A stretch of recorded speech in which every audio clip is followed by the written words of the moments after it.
Hey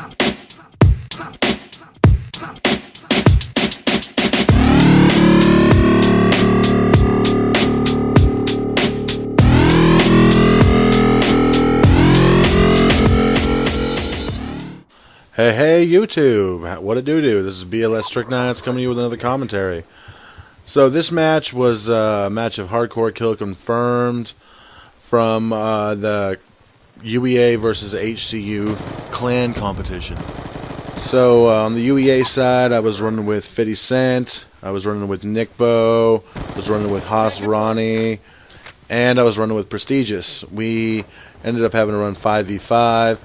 The HCU crew was Shrekky, Respono, Full Metal, G-Mac, and Unleash the Game, or Shandaman. The first match we played in this tournament was TDM on Studio, and UEA won that one. It was a close match, though. The second match we played was Search and Destroy, and we came out hot in that. I mean, you've probably seen it on Shrekky's channel, but like we won the first 2 rounds. And then they just beasted the shit out of us for 4 rounds straight. We got one more before they ended up pulling it out. And we were playing to a total of 6 rounds. So I guess that means they won 5 in a row. It was kind of embarrassing. I was pretty pissed. And the third match was this one, the Kill Confirmed on Standoff. The fourth match we played was on Grind. It was Domination. So yeah, UEA won this match. We won it by a lot. It was like 100 to 50 something. I don't know, 53 or 56. And we also won the Domination, so we took it 3-1 in the challenge. We're gonna redo it, I think, this weekend. They wanted to do it again. Probably going to be switching up hosts in between each match, or just find somebody in the middle of the country. Because I'm West Coast, and I hosted this last time, and certain people, G-Mac, had a problem with it. I mean, I don't blame them. They were 3-bar a lot of the time, or most of the time. And I offered to switch with Shrekky after like the first match, but he didn't want everybody else to be 2 or 3 bar, so that's how that went. So I understand the frustration, and I have no problem running it back. So if you follow Shrekky, and if you don't, you should be. He put up the first 2 matches from this challenge. He put up the Search and Destroy and the TDM, and they're both good videos. He was trying to use a capture card to get all the game chatter and everything like in between matches, but apparently he didn't record it right. But he said that he's fine-tuned it so that the next time that we'll do it, we'll be able to get the whole deal done in one shot, get one nice long video. And hopefully we'll be able to get that up for you guys here soon. Full Metal was saying that he wanted to play on Friday, but I don't know if everybody can do it. I know Shrekky that can't play until this weekend, and neither can Sergeant Rob, the leader of UEA. So that's probably when we'll end up doing it. So in this match, I ended up taking first in the room. I was 37-8. I was using the msmc with the reflex sight and fast mag, and I was using my standard lightweight and ghost. I was running I think scavenger. It might have been cold-blooded because we were in competitive play. I can't really remember. And dexterity. I was also running really small score streaks because, I mean, if you've ever watched anybody play competitive play, if you're playing against good people, you know you're not going to get swarms. Nobody's going to be dropping VSATs and K9s. So I was running just the Hunter Killer, the UAV, and the Lightning Strike, which seemed to be pretty effective in that context. So on our side, at least for UEA, we were talking a lot. We were communicating, especially like call-outs for where people were. And if you ever really play competitive, or you want to play with good people, that's how you need to do it. That's a key to winning games against good players. And it helps that if you play with the same people a lot, you guys can develop the same call-outs, so you know exactly what building they're talking about. For instance, in UEA, I mean, we've been playing together for a couple of years, so we all know each other really well.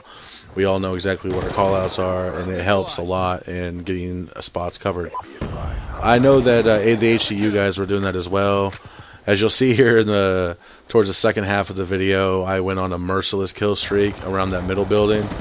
And I kept hearing them calling out that I was in there, and I just would run around to a different spot in the same building. It was really pissing them off, but I mean, I know they were communicating too, so not to take that away from them.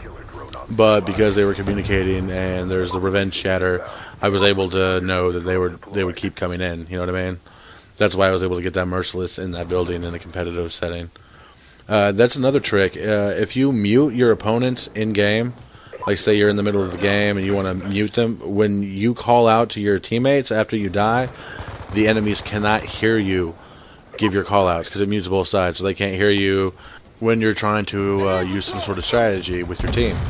I didn't do it in this setting, and I usually don't. I'm typically too lazy. I'll just wait a second or two for my call-out until the death chatter goes away.